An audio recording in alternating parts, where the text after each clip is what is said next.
योऽन्तः प्रविश्य मम वाचमिमां प्रसुप्तां सञ्जीवयत्यखिलशक्तिधरस्वधाम्ना अन्यांश्च हस्तचरणश्रवणत्वगादीन् प्राणान् नमो भगवते पुरुषाय तुभ्यम्।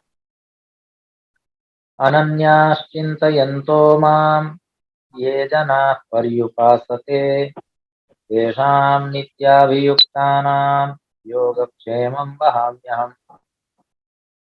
सदाशिवसमारम्भां शङ्कराचार्यमध्यमाम् अस्मदाचार्यपर्यन्तां वन्दे गुरुपरम्पराम्। गुरुर्ब्रह्मा गुरुर्विष्णुः गुरुर्देवो महेश्वरः गुरुः साक्षात् परं ब्रह्म तस्मै श्रीगुरवे नमः। ओम शांति शांति शांति। परम श्रद्धेयाः परम पूज्याः अस्य प्रभासतीर्थस्य अधिष्ठातारः प्रथम ज्योतिर्लिंगाः भगवन्तः श्री सोमनाथचरणाः भगवन्तः पुराण पुरुषोत्तमाः अस्माकं सद्गुरवः पूज्याः गुरवः अद्य मुख्य वक्तृरूपेण सद्भाग्येन सम्प्राप्ताः डॉक्टर महादेव प्रसाद मेहता महोदयाः अत्र समुपस्थिताः सर्वेपि पुराणरसिकाः भावुकाः सज्जनाः स्वजनाश्च। भगवतः पुराण पुरुषोत्तमस्य कृपा प्रसादेन विभोर्वात्सल्येन च अद्य पुनरेकवारम् अस्माभिः परम पावनेऽस्मिन् दिवसे नाम चैत्रमासे शुक्लपक्षे द्वादश्याम् एकादश्यां परम द्वादश्यां भानुवासरे एतदनुसारम् एप्रिल मासस्य द्वितीय दिनाङ्के त्रयोविंशति उत्तरद्विसहस्रतमे वर्षे विद्याव्यासंगं कर्तुं शास्त्रचर्चां कर्तुं भगवतः वेदव्यासस्य वाणीं गातुं श्रोतुं च अवसरः सम्प्राप्तः। इदमस्ति अस्माकं समेषां परमं सौभाग्यम्। अत्रावसरे भवतां सर्वेषां पुनरेकवारं भावपूर्वकं स्वागतं च कृत्वा वयं साक्षात् विषयं प्रविशामः। भगवान पुराण पुरुषोत्तम की अहेतुकी कृपा के बल से आज पुनः एक बार भविष्य पुराण की अविच्छिन्न यात्रा में पुनः एक बार 171 से लेके 190 तक के 20 अध्यायों का रसास्वाद करने के लिए यहाँ हम उपस्थित हुए हैं। सभी श्रोता जनों की ओर से मैं पुनः एक बार डॉक्टर महादेव प्रसाद मेहता जी का स्वागत भी करता हूँ और प्रणाम भी करता हूँ। कानूनी विनयी उन्हें प्रार्थना करता हूँ कि आज के जो 20 अध्याय हैं, भविष्य पुराण तो आपका प्रतिपाद्य विषय रहा है। इस विषय पर आपने विद्या व्यासंग कर लिया है, तो उस विद्या व्यासंग का आज एक अर्घ्य हमें भी प्राप्त हो, इस बहाने ऐसी हम आपके चरणों में सादर विनती करते हैं। और भविष्य पुराण का हमारा जितना भी अध्ययन है, उस अध्ययन के आधार पर ऐसा कह सकते हैं कि ये पूरा सौर पुराण है। भगवान सूर्यनारायण की उपासना के विषय में यहाँ अधिक प्रतिपादन किया है भगवान वेद व्यास। तो पंचायतन पूजा का उपक्रम तो भगवत पाद श्रीमद शंकराचार्य महाराज ने दिया ही दिया है, लेकिन वो पूरा विषय वस्तु पूरा भाव भी उन्होंने यदि कहीं से लिया हो तो भी हम कह सकते हैं कि 18 पुराणों की यात्रा करते करते उन्होंने हमें शैवागम, शाक्तागम, वैष्णवागम, गाणपत्यागम और सौरागम जैसे सभी पंचायतन देवताओं का भी पूर्ण रूप से परिचय, व्रत, जप, तप, अनुष्ठान करवाने का एक सुख हमें प्रदान किया है। ऐसे भगवान वेदव्यास जी के चरणों में भी हम करें उतने प्रणाम कम है। तो आज के 20 अध्यायों में विशेष रूप से सौर धर्म का ही प्रतिपादन है, लेकिन भोजक भोजनानुष्ठान से लेके हम देख सकते हैं सूर्य और अनुरु के संवाद तक के 20 अध्यायों की यात्रा हमें करनी है। महादेव भाई को सुनना एक अवसर होता है और उनका अधिक समय लेना वो अविवेक होता है। तो हम अविवेक की चेष्टा न करते हुए साक्षात मुख्य वक्ता के रूप में समुपस्थित डॉक्टर महादेव प्रसाद मेहता जी को हम सादर पुराण प्रज्ञा प्रतिष्ठान की ओर से स्वागत करते हुए निवेदन करते हैं कि आज के 20 अध्यायों का रसास्वादन अत्यंत भावपूर्वक, उनको यदि कोई आपत्ति न हो तो समय मर्यादा को न देखकर, लेकिन आपकी व्यस्तता और यजमानों की उपस्थिति भी रहती है और उनको भी न्याय देना होता है, लेकिन आपको जहां तक बाधा न हो तो वहां तक हम 20 अध्याय का आज रसास्वादन करने के लिए यहाँ तत्पर है। पुनः एक बार आपके चरणों में आदर प्रणाम करते हुए आपको निवेदन करते हैं आज के 20 अध्यायों का रसास्वादन कराने के लिए डॉक्टर महादेव प्रसाद मेहता जी। वाराणसी पुरी मध्ये सदा वास विधायकम विश्वेशम वरदम देवम साष्टांगम प्रणमामि। नमः सभाभ्यः सभापतिभ्यश्च। आप सभी को प्रणाम, सभी गुरुजनों को और पंकज भाई के चरणों में भी प्रणाम। भविष्य पुराण पूर्व में ही कहा गया है, सौर पुराण है, और भोजन अनुष्ठान वर्णन से ही मुझे प्राप्त हुआ है। तो यहाँ सुमंतु और शतानिक का संवाद है। तो प्रारंभ होता है, मगानां ब्रूहि मे धर्मं समास व्यास योगतः फलं च किं भवेद ब्रह्मन् मग धर्म निषेवणात्। शतानिक विनती करते हैं सुमंतु से कि मुझे विस्तार के साथ मग गण के धर्म को बताने की कृपा करें। पूर्व में जो वक्ता थे उन्होंने बताया ही होगा कि जो शाक द्वीप है, शाक द्वीप में क्षीर सागर से घिरा हुआ है और 4 वर्ण मनुष्य के रहते हैं शाक द्वीप में। मगगण, मगगण, गानकगण और मंदकगण, ऐसे 4 गणों की चर्चा पूर्व में हो गई है। जैसे उत्तम जो ब्राह्मण है वही मग है, ये उत्तम ब्राह्मण मग के विषय में चर्चा हुई है। ये मग धर्म विस्तार पूर्वक हमें सुनना है। मगानाम ब्रूहि में धर्मम समास व्यास योगतः। आप समास भी कर सकते हैं, व्यास भी कर सकते हैं, लेकिन सुनने की हमारी जिज्ञासा है विस्तार पूर्वक। तो आप हमें बताइए। तब सुमंतु ने मग धर्म की चर्चा करते हुए सबसे पहले पाप हरण करने वाला ही मग धर्म है, माने पाप को हरण करने वाला धर्म है, वही मग धर्म है। शूद्र से कोई भी इस धर्म को स्वीकार कर सकता है, ब्राह्मण क्षत्रिय वैश्य शूद्र कोई भी इस मग धर्म का स्वीकार कर सकता है। ये सूर्य पूजा ही है मग धर्म में, और जो सूर्य की पूजा करता है वो परम गति को प्राप्त होता है। मगगण प्रयत्न पूर्वक जब त्रिसंध्या, तीनों काल की संध्या करते हुए भास्कर देव की अर्चना ही वो अग्नि कार्य समझते, जो मगगण है माना जाएगा। तो यहाँ त्रिकाल संध्या की बात हुई है, माने तीनों समय आपको गायत्री का जप करना है। तीनों कालों में संध्या करने में असमर्थ हो तो कम से कम एक समय ही सूर्य पूजा करे और सूर्य का जप करे, और व्रत भी ले। बिना सूर्य की पूजा के, बिना संध्या किए हुए भोजन करना उचित नहीं है। यहाँ यह पूजयति मार्तंडव स याति परमाम गति, ऐसा कहा गया है। त्रिसंध्यम एक कालम वा, 6ठे श्लोक में, त्रिसंध्यम एक कालम वा पूजयेत श्रद्धया रविम संपूज्य रविम मोहान्न भुंजित कदाचन। कभी भोजन करना नहीं चाहिए बिना सूर्य की पूजा, बिना संध्या के बिना।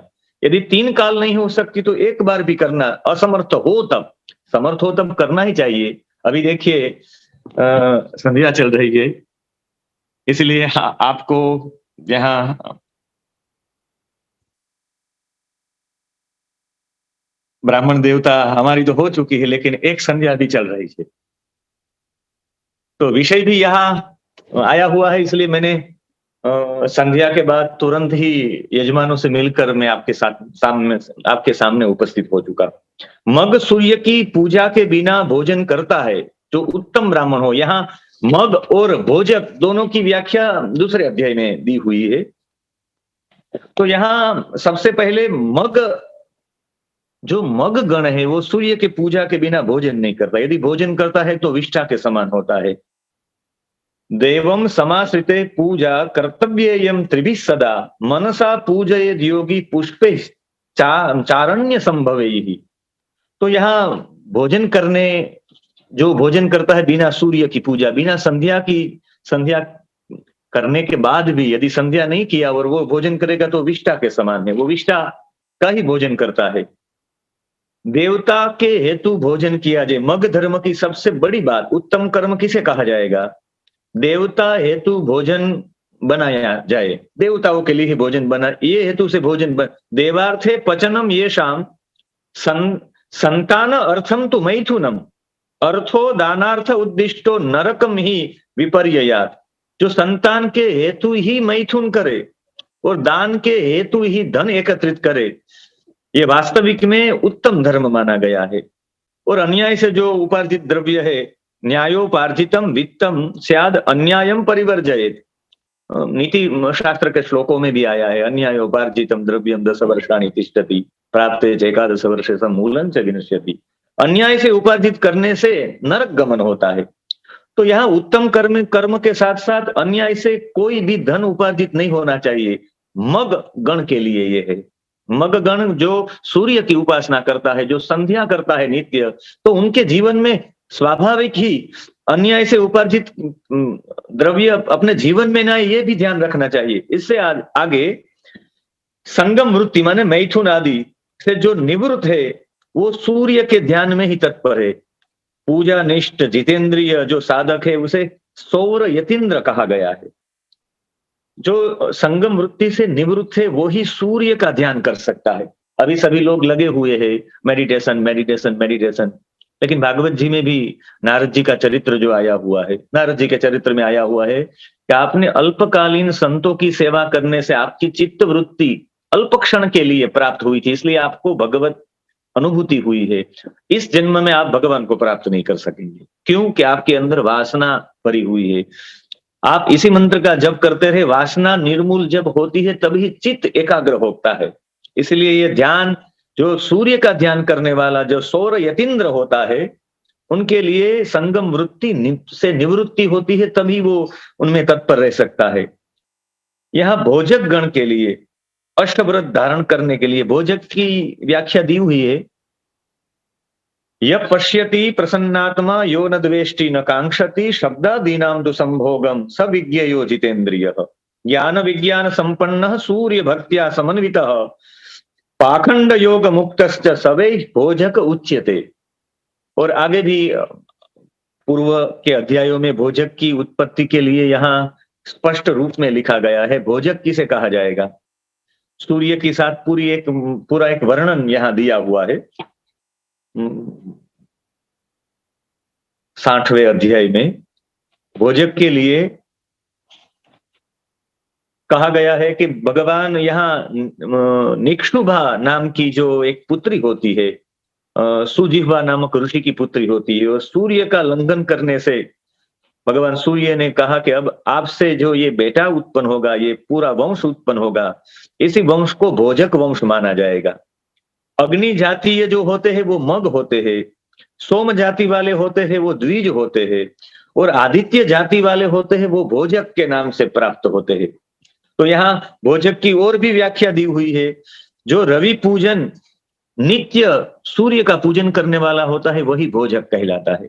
जो सबसे प्रसन्न रहता है, किसी का द्वेष नहीं करता, कुछ पाने की आकांक्षा ही नहीं है, शब्द स्पर्श रस रूप गंध सब विषयों में रुचि ही नहीं रखता, जो इंद्रियों से इंद्रिय जीत है, पाखंड से रहित है और ज्ञान विज्ञान से संपन्न सूर्य भक्त है, वही भोजक है। तो ऐसे भोजक की यहाँ बार बार चर्चा आई हुई है। ऐसे भोजक को एक ही वाक्य में कहा जाए सूर्य भक्त, जो सूर्य की उपासना करने वाला है, ऐसे गुणों से युक्त है, ऐसे भोजक की यहाँ चर्चा की हुई है। वो अष्टव्रत धारण करता है, वो भी भोजक है। सौर भक्तों में अहिंसा, शम, सहनशीलता, संतोष, सत्य, अचौर्य, ब्रह्मचर्य और भक्ति युक्त थे, ये 8 व्रत धारण करने वाले जो होते हैं भोजक, भोजक के लिए सूर्य भक्ति सदैव करनी चाहिए। भोजक सूर्य भक्ति के बिना रह नहीं सकता। सूर्य भक्त, सूर्य पूजारत भोजक की आज्ञा का पालन करने से भी अश्वमेध का फल मिलता है। सूर्य की उपासना यदि आप न कर सके तो सूर्य के भक्त की उपासना करे, वही भोजक की उपासना, उनकी आज्ञा का पालन करे। माने सूर्य का तो महत्व है, उनके भक्तों का भी महत्व है, ये बताने के लिए भोजक का यहाँ महत्व दिया हुआ है। सब प्राणियों में सूर्य पूजक के मन में दया होनी आवश्यक है। अत्यल्पमपि दारुण्यात् कारुण्यात् दत्तम भवति चाक्षयम, 36वां श्लोक। तस्मात् सर्वेषु भूतेषु देव कारुणम उच्यते। जो सूर्य भक्त, सूर्य पूजक जो भोजक होता है, जो सूर्य पूजक होता है, जो सौर होता है, जो सूर्य का भक्त होता है, उनके लिए दया आवश्यक है। उनके हृदय में दया होनी ही चाहिए, बिना दया का सूर्य भक्त नहीं हो सकता। धर्म के विरुद्ध में धर्म के अनुसार सम्मत वाणी बोलने वाला अक्षय स्वर्ग को प्राप्त करता है। ये जो भोजक होता है, सौर होता है, उनकी वाणी भी धर्म के विरुद्ध नहीं होती है। धर्म और धर्म की व्याख्या लंबी यदि चर्चा न की जाए तो इतना ही है, वेद प्रणिहितो धर्म, वेद प्रणिहित जो भी है वही धर्म है, उनसे विपरीत है वही अधर्म है। तो यहाँ सदभक्त साधक को सूर्य भक्त के प्रति भावना रखनी चाहिए, ये हेतु के लिए यहाँ बार बार भोजक की महत्ता दिखाई गई है। भक्त के प्रति भक्त भावना रखता है, वो वास्तविक में सूर्य की भक्ति करता है। अशेष पाप निर्मुक्त, 45वां श्लोक, सूर्य लोके महीयते, सूर्य भक्ते तु या भक्ति ही सदभक्ते क्रियते नरे ही, सूर्य भक्ति समा नित्यम भक्ते भक्ति अनुष्ठिता। यदि आपको सूर्य के भक्त के प्रति आप भावना ही रखे, भक्त के प्रति अच्छी भावना रखना वही सूर्य की ही उपासना है, सूर्य की ही भक्ति मानी जाएगी। आकृष्टे, 46वां श्लोक, आकृष्टे ताड़िते वापी न क्रोशान न ताड़येत वाक्याद अधिकृत स्वस्थ स दुखात परिमुच्यते। निंदा करने वाले की भी निंदा नहीं करता, जो ताड़न करता है, जो तर्जन करता है, उनके साथ आक्रोश से बात करता है, उनके साथ भी वो आक्रोश से बात नहीं करता। और संयम के साथ जो रहता है, जिनके वाक्य में निर्भयता पूर्ण और स्वस्थ और संयम बातें होती है, ऐसे जो लोग होते हैं भोजक लोग, ऐसे भोजक की उपासना, ऐसे भक्तों की उपासना वास्तविक में सूर्य की उपासना है। इसके लिए सभी अप्रिय वाणी कभी नहीं बोले। जो भोजक लोग है, सूर्य के उपासक है, उनके प्रति अप्रिय वाणी कभी नहीं बोले। ऐसे भी न वचो अप्रियम तस्मात् भोजकेषु विशेषतः, अन्य सभी के लिए भी बोलनी नहीं चाहिए। मर्मास्थि प्राण हृदयम निर्दहेत अप्रियम वचः न वचो यप्रियम तस्मात् भोजकेषु विशेषतः, भोजक गण के प्रति कभी ऐसी वाणी बोलनी ही नहीं चाहिए, अप्रिय वाणी। इसलिए प्रथम जो अध्याय के विषय में इतना ही है। भोजक के लिए, भोजक की सेवा करना माने दासानुदास, भगवान के दास की भी सेवा करेंगे तो भगवत सेवा ही है। इसलिए भगवान और भक्त में कोई फर्क नहीं है, भक्त की सेवा भी भगवत सेवा है। ये भाव के साथ भोजक का महत्व दिखाया गया है। और भोजक के लिए अगले अध्याय में सौर धर्म की चर्चा है। पुनः शृणु महाराज धर्ममादित्य सम्मतम सौर प्रियम सदा सौरम पवित्रम पापनाशनम। ए महाराज, हमें आदित्य धर्म सम्मत धर्म का श्रवण करना है, हमें सुमंतु कहते हैं। आप हमें बताइए, यदि कही जाते, सभी लोग कहते हैं कि सूर्य पूजन जहां भी आयोजित होता है आप वहां अवश्य जाए। क्वचित गच्छन यदा पश्येत सूर्य अर्चा सम प्रपूजनम, यत्र पूजा ततो गच्छन स सूर्यो नात्र संशय। जहां भी सूर्य का पूजन का आयोजन होता है तो अवश्य जाना चाहिए। सूर्य पूजा साक्षात सूर्य रूप ही है। उनको नैवेद्य अर्पण करना, आभूषण अर्पण करना, शक्ति अनुसार नमस्कार करना, स्तुति करना। मार्ग में यदि नदी, पर्वत, यात्रा में यदि भोजक के साथ यदि संवाद मिले, भोजक के साथ यदि आपको वार्तालाप करने को मिले, तो आपको बुद्धिमान व्यक्ति को भोजक की पूजा करनी चाहिए। उपसृत्या वनिम गत्वा भोजकम पूजयेत् बुधः, 5वां श्लोक। रसास्व गजयो अनेभ्यो यवतिर्यः मगान रूपः मगानाम भोजनम भक्त्या शक्त्या दानम प्रकल्पयेत्। माने बुद्धिमान व्यक्ति को, यदि आप मार्ग में जा रहे हैं, नदी की ओर जा रहे, पर्वत से आरोहण करके आ रहे हैं, यदि आपको भोजक मिले, सूर्य की उपासना करने वाला, तीनों कालों में संध्या करने वाला, सूर्य का उपासक और ऐसे गुण वाला यदि भोजक मिल जाए तो भोजक की पूजा करनी चाहिए।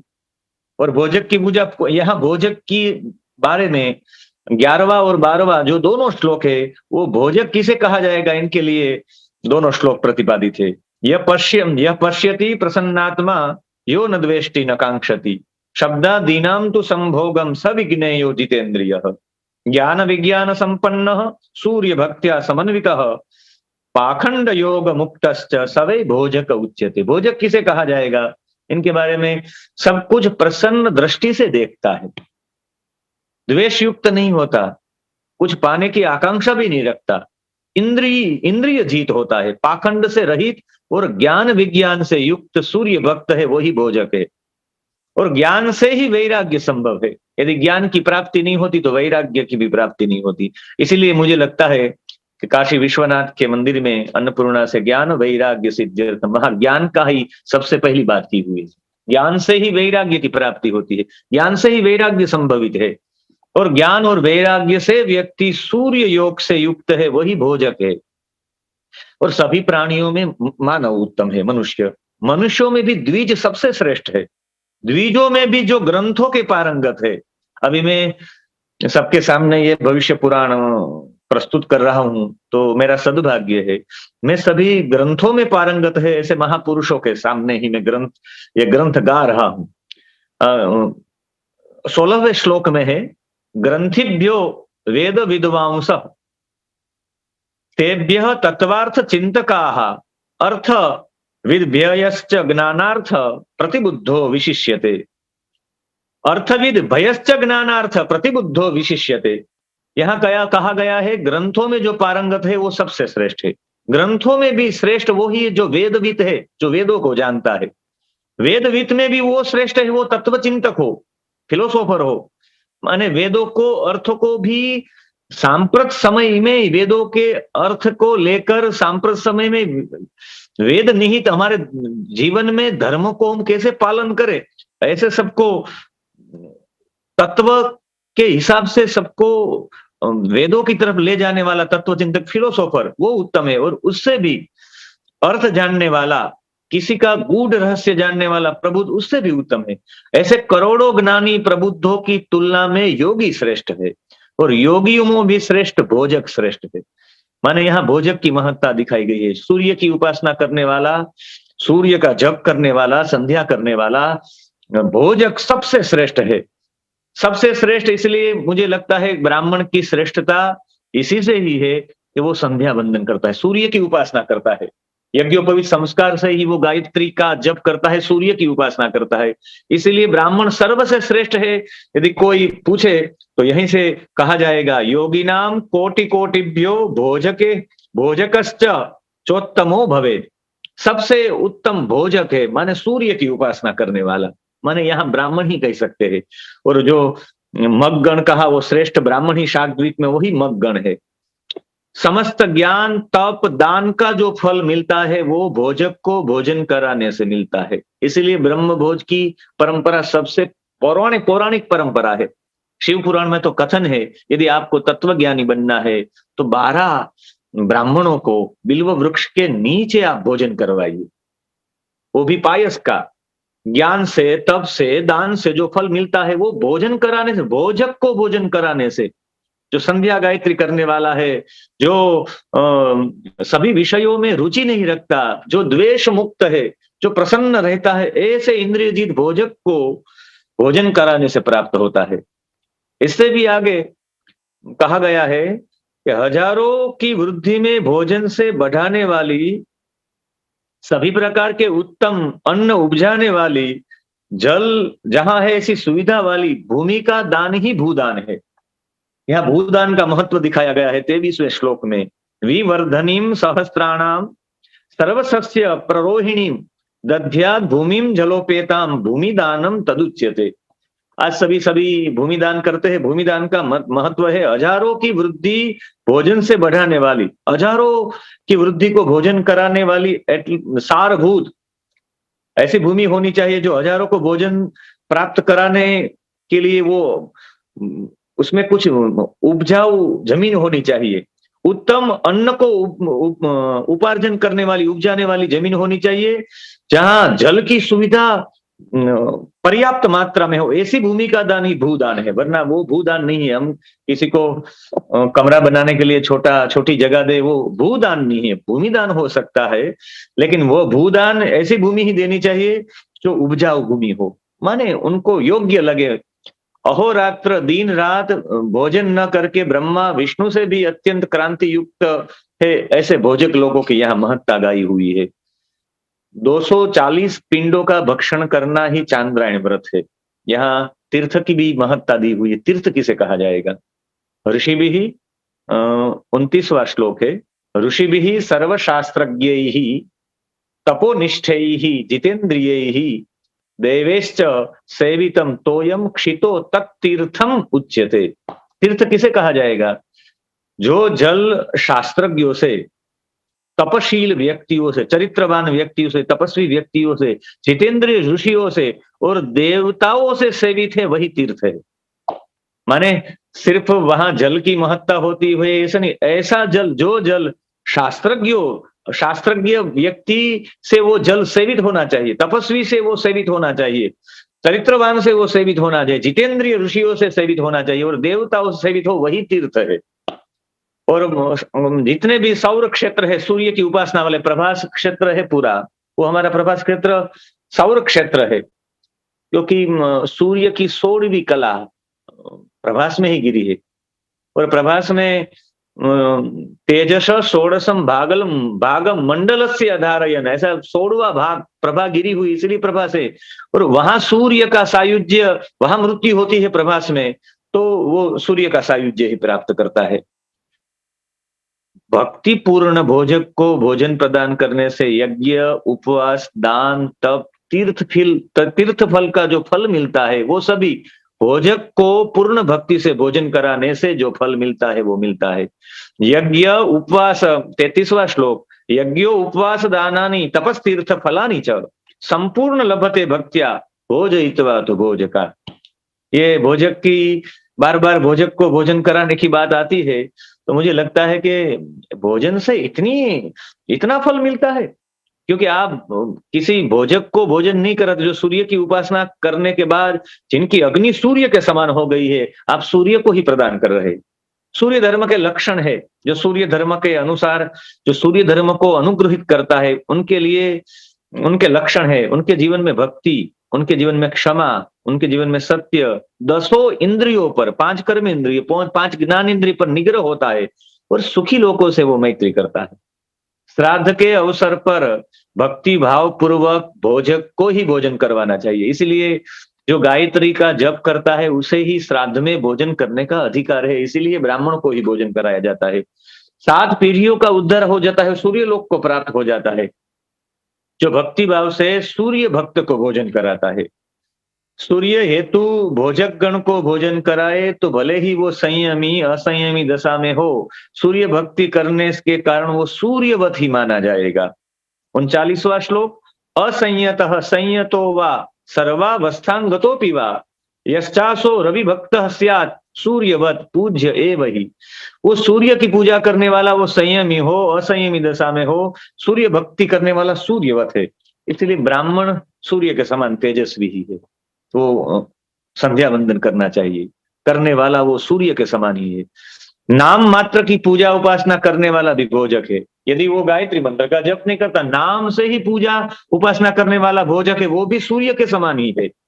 और आगे लिखा हुआ है, जो पुराणों का लेखन करने वाला होता है वो 100 कोटि युग काल पर्यंत सूर्य लोक का सम्मान प्राप्त करता है।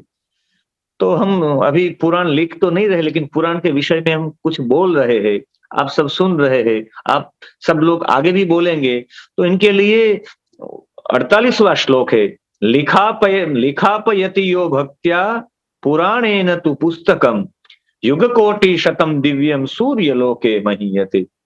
जो भक्ति के साथ पुराणों का लेखन कराने वाला 100 कोटि युग काल पर्यंतम सूर्य लोक को सम्मान प्राप्त कराता, वो करता है। मैं राजू भाई के विषय में बोलूंगा, राजेश भाई ये पुराण प्रज्ञा प्रतिष्ठान का पूरा दायित्व लेकर ये करवा रहे हैं, तो पुराणों का लेखन कराने वाला लिखापयति, यहाँ ये लेखन ही हो रहा है पुराणों का संशोधन के साथ, तो राजेश भाई के लिए 100 कोटि युग काल पर्यंतम सूर्य लोक में वो सम्मान को प्राप्त होंगे। यहाँ तो सम्मान मिलता ही है, लेकिन वो सूर्य लोक में भी सम्मान को प्राप्त होंगे, क्योंकि वो भक्ति के साथ पुराणों का लेखन हो रहा है। लिखापयति यो भक्त्या पुराणे न तु पुस्तकम, तो ये यदि हम बोल रहे वो लेखन ही है, हमारे पास वो लिखवा ही रहे हैं। तो पंकज भाई और राजेश भाई दोनों के लिए युग कोटि शतम दिव्यम सूर्य लोके महीयते, दोनों को ये प्राप्त होगा। 100 कोटि युग काल पर्यंतम सूर्य लोक में आप सम्मान को प्राप्त होंगे, ये आपकी सबसे बड़ी उपलब्धि है, ये फलश्रुति है। भोजक तथा सूर्य में कोई भेद ही नहीं, भोजक ही सूर्य है और सूर्य ही भोजक है। तत्सूर्यो 50वां श्लोक, तत्सूर्यो भोजक सोत्र भोजक सूर्य एव ही तेन भोजक विप्रेषु दान मक्षय मित्यपि, दोनों में कोई भेद ही नहीं है। इसलिए ये पूरा अध्याय 72वां अध्याय है, 72वां। तो भोजक को प्रदत्त दान अक्षय होता है। धर्म का वाचन करने वाला आचार्य सभी तत्व बुद्धिमान व्यक्ति जाने, जो धर्म का वाचन करने वाला है। तस्माद अंतिम श्लोक 55वां, तस्माद एवं विधो धर्मो वाचकेश्च विदुर्बुधाः तस्यांते पूजयेद भक्त्या य इच्छेद विपुलम यशः। विपुल यश कामी है, वाचक की भक्ति पूर्वक पूजा भी करे, जो धर्म का वाचन करने वाले। इसलिए मुझे लगता है वक्ताओं की पूजा होती है, इतना सम्मान होता है, क्योंकि वो यश और कीर्ति को भी यश कामी होता है। इच्छेद विपुलम यशः, इनके साथ 73वां अध्याय और गरुड़ और अरुण का संवाद है। सौर धर्म का विशेष वर्णन है। पुनर्मे ब्रूहि विप्रेंद्र सौरम धर्म मनुत्तमम समासाद कथितम ब्रह्मन विस्तरेण प्रकीर्तय। आप सौर धर्म का पुनः वर्णन करें, पूर्व में हो चुका है, फिर भी शतानिक कहते हैं आपके पास मैं सौर धर्म का पुनः वर्णन सुनना चाहता हूं। इससे एक बात निश्चित होती है कि बार बार सुनने से ही दृढ़ता आती है। सौर धर्म को दृढ़ करने के लिए भविष्य पुराण पे 3 वक्ता अग्रिम मास में बोलेंगे ही, लेकिन उनके पूर्व में हमारे जीवन में दृढ़ता है। इसलिए हर रविवार को 1.5 घंटे के लिए ये पूरा पुराण चर्चा होती है, पुराण की मीमांसा होती है। तो इसलिए दृढ़ होने के लिए 2 बार गीता जी भी 2 बार सुनाई थी कृष्ण ने, गीता और अनुगीता, दृढ़त्व के लिए। अर्जुन भूले थे ये बात नहीं थी, दृढ़त्व के लिए। यहाँ पूर्व काल में गरुड़ ने अपने अग्रज अरुण के बीच का संवाद है। सूर्य, जब सौर धर्म की चर्चा हुई तो सुमंतु कहते हैं कि ये मेरी बात नहीं, पूर्व काल में भी गरुड़ ने अपने बड़े भैया अरुण के पास जाकर पहुंचे और कहा कि आप सूर्य के सारथी है और आपसे सर्वधर्मोत्तम और सर्व पापनाशक सौर धर्म का मैं विस्तृत वर्णन सुनना चाहता हूं। सुखासीनम पुरा राजन अरुणम सूर्य सारथिम। 4था श्लोक, उपगम्य महाबाहो गरुड़ो वाक्यम अब्रवीत। गरुड़ अपने बड़े भैया से जानना चाहता है सौर धर्म के लिए, और बड़े भैया तब कहते हैं कि सूर्य की अर्चना करना जन्म से लेकर, यदि आप जन्म से लेकर आप सूर्य की अर्चना कभी करते ही नहीं, सहस्त्र किरण सूर्य की अर्चना नहीं करना, मानो अपने जन्म को लेकर अपनी ही आत्मा का हनन करना, यही जीवन है। सूर्य की उपासना करना ही आत्मा उन्नति। यदि आप सूर्य की उपासना करेंगे नहीं तो आत्मा का हनन करने का पाप आपको लगेगा, आप अपनी आत्मा का ही हनन करेंगे।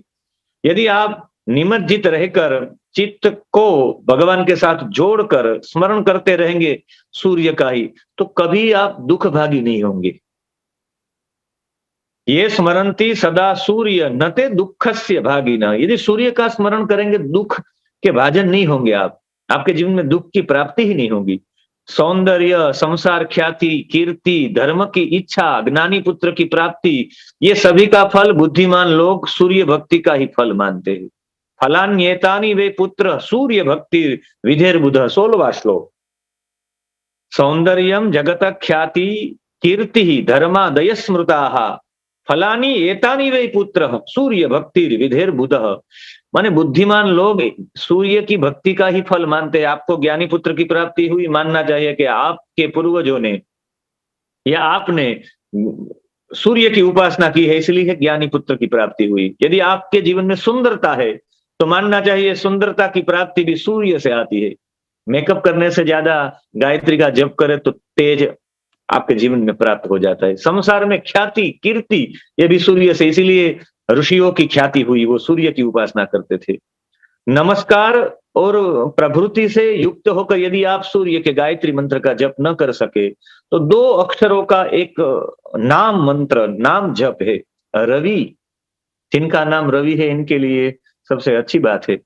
19वां श्लोक, सुदुर्लभतरम ज्ञेयम तद आराधनम अनुत्तमम लाभस्तेषाम मनुष्याणाम ये रविम शरणम गताः। रवि रवि 2 अक्षरों से जीवाग्र पर रवि रवि जपते रहे तो जीवन उनका सफल हो जाता है, रवि नाम लेने से ही। जिनका नाम रवि है इनके लिए भी अच्छी बात है।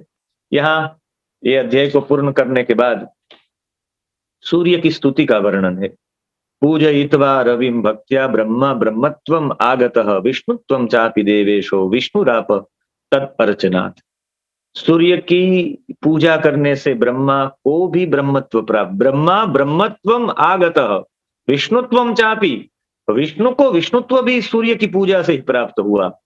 और इससे भी शंकरो भी जगन्नाथ पूजयित्वा दिवाकरम, जगन्नाथ शंकर को भी सूर्य की पूजा से ही महादेव का पद प्राप्त हुआ है।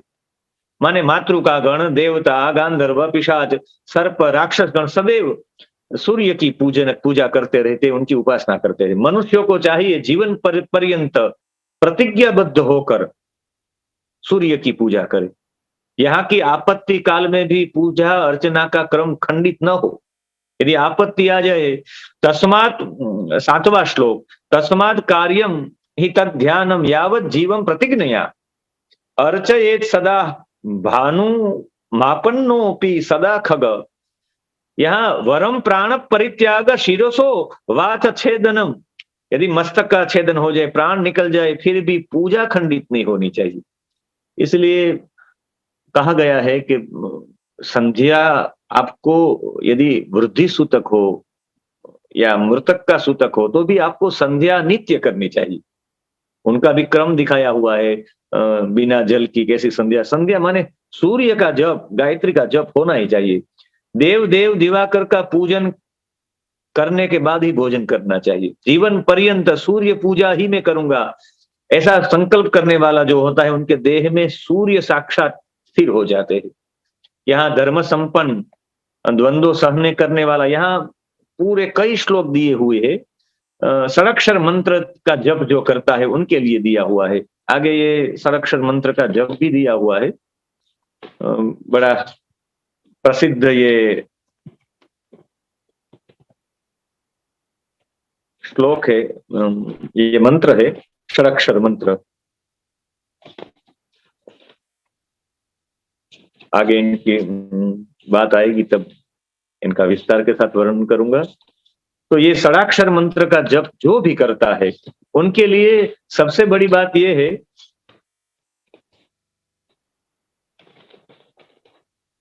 आगे एक मंत्र भी दिया हुआ है,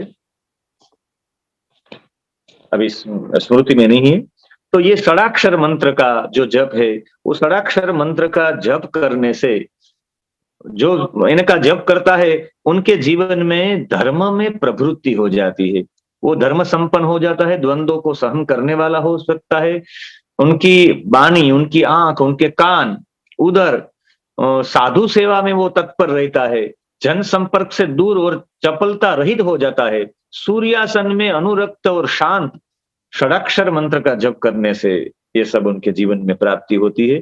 सूर्य को यदि गंध लेपन करे आप तो वो पुण्यप्रद है। उसमें भी अगरू के गंध से लेपन किया जाए तो 8 गुणित फल मिलता है।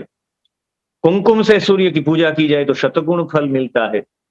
और यदि श्रद्धा पूर्वक कंजूसाई से भी यदि आप दुखी स्थिति में भी सूर्य की अर्चना करेंगे तो आप प्राप्त रहित होकर स्वर्ग की प्राप्ति करेंगे। कर्म साठ्येन, 29वां श्लोक, कर्म साठ्येन यह कुर्यात् दुखे नापि तदर्चनम सोपि द्विजो दिवम याति कर्मणा पाप वर्जित। यदि आप कंजूसी से भी, शठता पूर्वक भी आप सूर्य की पूजा कर ले तो आप स्वर्ग को प्राप्ति आपकी हो सकती है। आगे तीनों लोकों में सूर्य जैसा कोई अन्य धर्म ही नहीं है। न सूर्यार्चन तुल्यो अपि न धर्मो अन्यो जगत्त्रये, 33वां श्लोक, इत्थम विज्ञाय देवेशम पूजयस्व दिवाकरम। सूर्य से बड़ी पूजा किसी में, प्राचीन काल में ब्रह्मदेव ने भी सूर्य की पूजा की थी। और सूर्य पूरा एक 4 श्लोकों का एक स्तोत्र है। ये ब्रह्मदेव कृत ये स्तवन, ये नित्य पाठ जो करता है या श्रवण करता है वो उत्तम यशस्वी होकर सूर्य लोक को प्राप्त होता है। तो हम नित्य तो स्तवन नहीं कर पाएंगे, लेकिन अभी स्तवन न करे तो श्रवण तो करे कम से कम। ये पूरे श्लोक है, उसमें सूर्य के सभी नाम है। भगवन 36 में लेकर 40 श्लोक तक।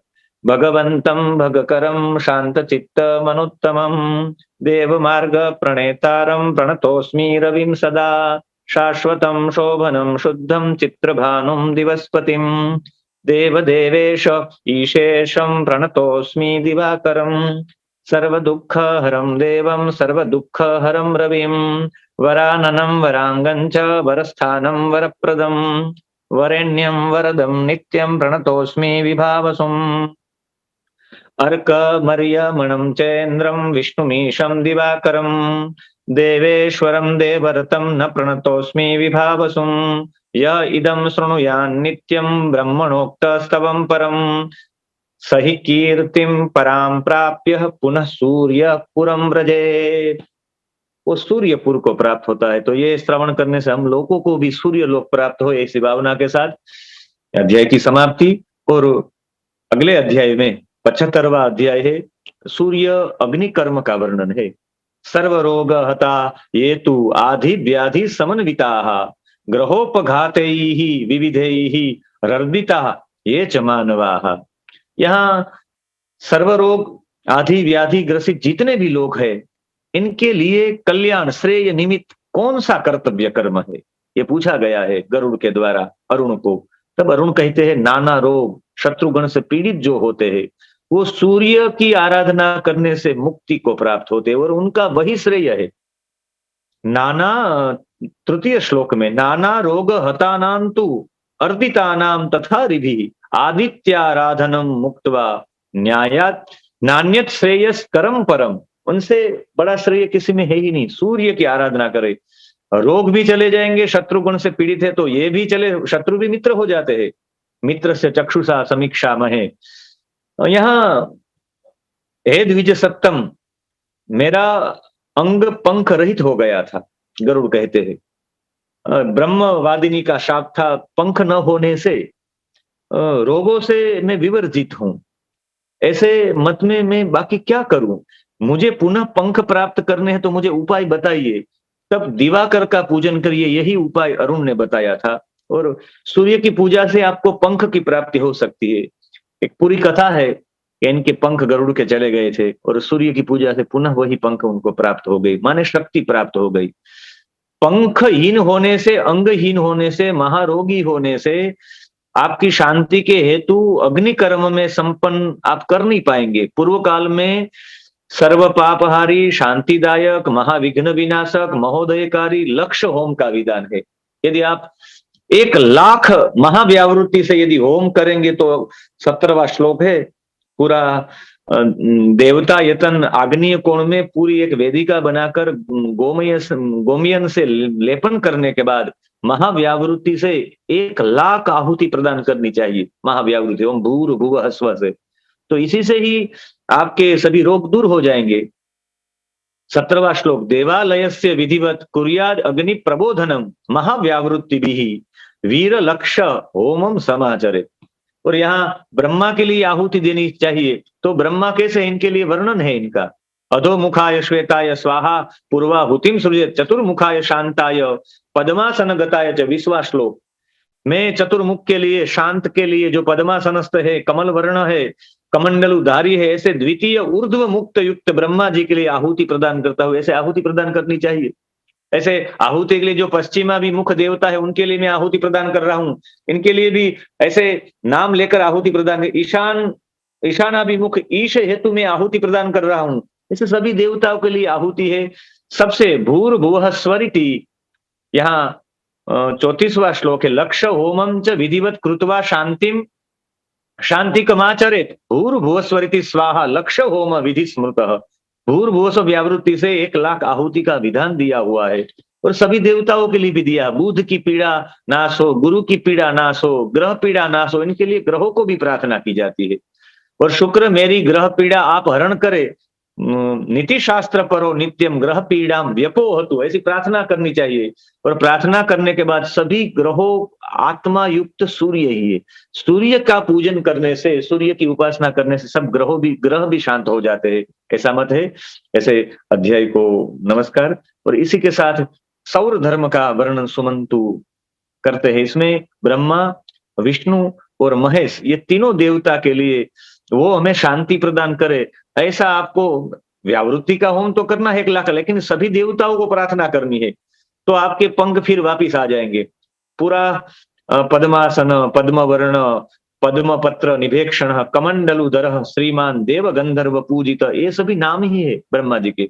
सर्वलोक प्रजापति दिव्य ब्रह्म शब्द द्वारा हे ब्रह्मा जी, हम सबको शांतिप्रद हो जाए, ब्रह्मा जी से प्रार्थना है। नित्य सूर्य का ध्यान के लिए तत्पर रहते से विष्णु, हमें शांति प्रदान हो, हमारे जीवन में शांति प्राप्त हो। और अंत में आदित्य से उत्पन्न हुए हे देवादिदेव महादेव, महादेव का भी वर्णन है। शशिकुंदे दुसंकाशो विस्तृता भरणेरिह चतुर्भुजो महातेजा पुष्पार्ध कृत शेखर, ऐसे भस्म महादेव जी के नाम है।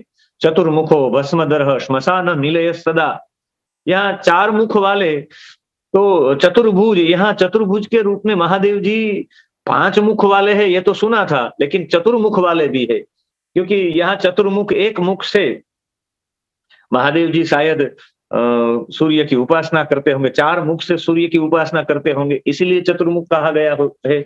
ऐसे महादेव जी हमें शांति प्रदान करे, ऐसी भी प्रार्थना करनी चाहिए। और आगे अग्नि कार्य और विधि और सूर्याग्नि कर्म का वर्णन है अगले अध्याय में। और वहां आशीर्वाद में तत्पर ब्रह्माणी देवी हमें शांति प्रदान कर, ब्रह्माणी देवी को प्रार्थना करनी चाहिए। पद्मराग प्रभा देवी चतुर्वदन पंकजा अक्षमालार्पित करा कमंडलु धरा शुभा, सभी वर्णन है जो कमलवत है, चतुर्मुख है, अक्षमाला के हाथों में धारण करने वाली है, कमंडलु धारिणी, ऐसी हे प्रसन्न मूर्ति आशीर्वाद तत्पर ब्रह्माणी देवी हमें शांति प्रदान करे, ऐसी भी प्रार्थना करनी चाहिए।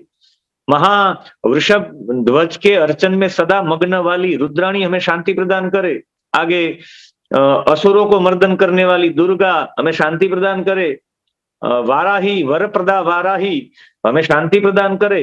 12वां श्लोक, तेजयंती निमिषान पूजयंती सदा रविम वाराही वरदा देवी तब शांतिम करोतु वे, हे वरप्रदा वाराही देवी हमें शांति प्रदान करे। फिर शिव रूपिणी चामुंडा देवी को प्रार्थना है, फिर पितृ मातृ गण को प्रार्थना है शांति प्रदान करे। बाद में आदित्य की आराधना में निरत उमा देवी साक्षात पधारे और हमें शांति प्रदान करे, ऐसे अध्याय की पूर्ति होती है। सौर धर्म का वर्णन है 8 अधिक शततमो अध्याय के अंतर्गत। यहाँ शांतिम करोतु ते नित्यम बलम सौख्यम च तेजसा, सभी श्लोकों में ये बात कॉमन है। कार्तिकेय जी को प्रार्थना है, कार्तिक जी अपने तेज से हमें बल और सौख्य प्रदान करे और हमें शांति प्रदान करे। ये कार्तिकेय जी का स्वरूप क्या है, तो उसके लिए अबलो बाल रूपेण खटवांग शिखिवाहन पूर्वेण वदन श्रीमां त्रिशिख शक्ति संयुत, जो पूर्व की ओर अभिमुख है, ऐसे 3 शिखा वाले शक्ति युक्त कृत्तिका और रुद्र से उत्पन्न कृत्तिकायाश्च रुद्रस्य चांगोद्भूत सुरार्चित कार्तिकेयो महातेजा आदित्य वर दर्पित, जो आदित्य द्वारा वरदान के प्रभाव से जो दर्पित है, ऐसे कार्तिकेय जी, आदित्य ने कार्तिकेय जी को वरदान दिया था, ऐसे आदित्य जी हमें शांति प्रदान करे, बल और सौख्य प्रदान करे। फिर विनायक को प्रार्थना है, गणेश जी को, फिर देवों को प्रार्थना है, फिर आगे जाकर स्थान निवासिनी भगवती को प्रार्थना है, शिवा देवी को प्रार्थना है। आर्तजन्या यतकरा सर्वो उपद्रवनाशिनी शांतिम करोतु ते दुर्गा भवानी च शिवा यथा, 13वें श्लोक में, ऐसी भवानी शांति शिवा हमें आप शांति प्रदान करें। आगे अति सूक्ष्म अति क्रुद्ध त्रिनेत्र सूर्यात्मक महावीर, सूर्य में ध्यान तत्पर, सूर्य की भक्ति करने वाले महान देव नंदिकेश्वर हमें नित्य शांति प्रदान करे। अति सूक्ष्मो यति क्रोध अत्रक्षो भृंगी रिटिर महान सूर्यात्मको महावीर, सूर्य का गत मानस, ऐसे नंदिकेश्वर की भी प्रशंसा की गई है, उनके भी कई विशेषण है और नंदिकेश्वर से नित्य शांति की प्रार्थना की गई है। गणनायक विघ्न रूपी सभी दिशाओं में रहने वाले सभी को बलि प्रदान करने के बाद भय से रक्षा करे, ऐसी प्रार्थना है, सबको कल्याण और शांति प्राप्त हो। फिर सभी दिशाओं में कौन कौन से देवता है, इनके लिए बड़ा यहाँ महत्ता दी हुई है, मैं इनको दोहराऊंगा बार बार। आग्नेय दिशा में ध्रुव की आकस्मिक ध्रुव जी है, तो ध्रुव जी के लिए शांति की प्रार्थना की हुई है। ईशान कोण में लोकपाल सहित सभी देव है, उनके लिए भी प्रार्थना की हुई है। फिर पूर्व भाग में अमरावती पुरी है, जहां विद्याधर सिद्धगण और गांधर्व गण रहते हैं। यहाँ अमरावती 28वां श्लोक, अमरावती पुरी नाम पूर्व भागे व्यवस्थिता विद्याधर गणाकीर्णा सिद्ध गंधर्व सेविता, जो अमरावती पूर्व भाग में विद्याधर, सिद्धगण और गांधर्व निवास करते हैं, ऐसे देवेंद्र सूर्य भी रहते हैं। ऐसे सूर्य विद्याधर के साथ, सिद्ध के साथ, गांधर्व गण के साथ जो निवास करते हैं, ऐसे सभी लोग हमें शांति प्रदान करें। फिर अग्नि कोण में, आग्नेय कोण में तेजस्वती पुरी है। सभी पुरियों का नाम है। पूर्व भाग में जो पुरी है वो अमरावती पुरी है। जो आग्नेय दिशा में जो पुरी है वो तेजस्वी पुरी है, इसलिए तेजस्वती पुरी है। सभी देवगण वहां स्थित रहते हैं। तो वो सभी देवगण जो तेजस्वती पुरी में तेजस्वी देवता रहते, वो देवगण हम हमारे सभी पापों का उन्मूलन करे और शांति प्रदान करे। आगे यम के लिए भी यहाँ क्या कहा गया है? महात्मा यम की जो वैवस्वती पुरी है वो दक्षिण में है। दक्षिण दिशा में प्रार्थना करनी चाहिए, उसे वैवस्वती पुरी कहा गया है। 35वां श्लोक, वैवस्वती पुरी रम्या दक्षिणेन महात्मनः सुरासुर शताकीर्णा नाना रत्नोपशोभिता। यम की पुरी है वो वैवस्वती पुरी है, दक्षिण में है। वहां सैकड़ों देवगण और राक्षसगण भी है। वो कुशलता पूर्वक हमें आरोग्य प्रदान करे। नैऋत्य कोण में जो पुरी है, उस पुरी का नाम है कृष्णापुरी, जहां मोहात्मक राक्षसगण, अशुद्ध प्रेतगण के समूह में सब रहते हैं। उन्हीं वो आदित्य की आराधना करते रहे, वो भी हमें शांति प्रदान करे। और आगे पश्चिम में जो पुरी का नाम है, पश्चिम में वो शुद्धवती पुरी है। पश्चिम में तो 40वां श्लोक, फिर 41, 42 और आगे भी कई श्लोक है, वो सभी ईशान पश्चिम में शुद्धवती पुरी है। नाना प्रकार के सर्प, नाग, किन्नर गण वही रहते हैं। अभी भागवत जी के पंचम स्कंद में, विषय से बाहर है लेकिन मैं कहना चाहूंगा, भागवत जी के विषय में हनुमान प्रसाद पोदार जी ने पूर्व में लिखा था गीता प्रेस में कि पंचम स्कंद में कोई ऐसे महापुरुष हो तो वो लिखे कि ये जो अभी जो वर्णन, सभी लोगों का वर्णन है, ये तो पूरे पादकल्प में ये भागवत जी का निरूपण हुआ है। तो पादकल्प में आज श्वेत वाराह कल्प है। तो ये जो खगोल भूगोल का वर्णन है, यहाँ ये कहीं स्थित है या नहीं? तो हमने पूरा संशोधन किया और अतल लोक से लेकर पाताल लोक तक कहां कहां ये कौन से देश आए हुए हैं, वो पूरा संशोधन करने के बाद पाताल लोक वो ब्राजील ही है। और ब्राजील के विषय में अभी पूरे सभी देखा जाए तो ब्राजील के पास एक स्नेक आइलैंड है, जिसे इल्हा क्यू इमाडा ऐसा कहा जाता है। 20 लाख से ज्यादा जेरी सर्प वहां रहते हैं। वहां कोई जीवित रहता ही नहीं, जो जाता है वो मर ही जाता है। 4,30,000 वर्ग किलोमीटर का पूरा वो टापू है। और वो ब्राजील आज भी पाताल का यदि हम वर्णन सुनेंगे भागवत जी में, तो कई सर्प, विषधारी सर्प वहां रहते हैं। तो यही पाताल है। वो अतल लोक है, तो अतल अंतिक एटलांटिक से लेकर हम सब का मूल्यांकन कर सकते हैं आज के समय में भी। तो यहाँ सर्प और नाग, किन्नर गण के साथ शुद्धवती पुरी में पश्चिम में रहते हैं। वहां जो उनके अधिनायक है वो पिंगल नेत्र वाले है, वो हमारे पर प्रसन्न रहे, ऐसी प्रार्थना है। ईशान कोण में यशोवती पुरी है। और यशोवती पुरी में नाना गण से भरी हुई, नाना शुभ ग्रहों से युक्त है। वहां ईशान नाम के देव है, वो हमें शांति प्रदान करे। यहाँ भूलोक और भूवलोक में अन्य देवता सदैव हमें शांति प्रदान करे। 45वां श्लोक, भूलोके तु भूवर्लोके निवसन्ति चये सदा देव देवा शुभा युक्ता शांतिम कुर्वन्तु ते सदा। इसलिए सभी देवता हमें शांति प्रदान करे, ऐसी प्रार्थना करनी चाहिए। ये अरुण बता रहे हैं गरुड़ जी को। यदि आपको पंख की प्राप्ति करनी चाहिए तो आपको लक्ष्य का होम भी करना चाहिए, देवताओं को बलि भी देना चाहिए, ऐसे देवताओं को आपको प्रार्थना भी करनी चाहिए। फिर सौर धर्म का वर्णन करते हुए उत्तम कृत्तिका देवी है नक्षत्रों में, सौंदर्य पूर्ण मुख वाली है, वो रोहिणी है। आकाश में उदित होने वाले जितने भी नक्षत्र है, वो सभी नक्षत्रों को प्रार्थना करनी चाहिए। अभी ही नक्षत्रों के बारे में सबसे बड़ा संशोधन हुआ, और संशोधन में एक सुमेरियन संस्कृति है पूरी, और वो सुमेरियन संस्कृति ने एक अपने जीवन में सबसे बड़ा एक संशोधन किया।